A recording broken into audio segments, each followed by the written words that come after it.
Мен эч киммин. Күчүк сумал көрүнгөнгө түртүнчүк. Керексиз буюм сумал биринчи эле туугандарым менден баш тартты. Апаң келесо, сен да ошондойсуң деп мени жиберишти. Убакыт өттү. Ар бир өз менен алек. Болбогон турмушунда мени күнөөлүү кылып, ар кимдин колунда көрүнгөндүн үйүндө жашадым.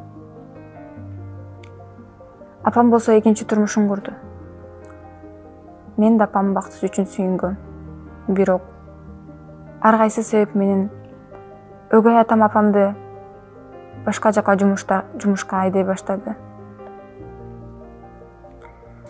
Анын себеби эмне экенин билгемде башкача болот беле. Өспүрүк курак кезим.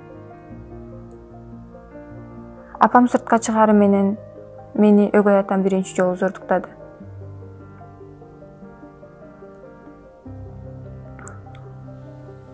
Көп жылдар бою бул кылган иши токтогон жок.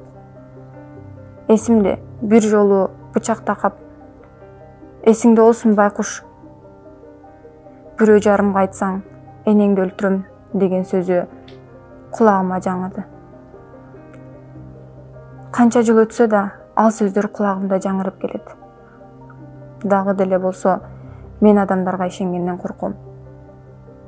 Мен азыр адамдарга ишене албайм. Азыр болсо ишенүүгө аракет кылып жатам.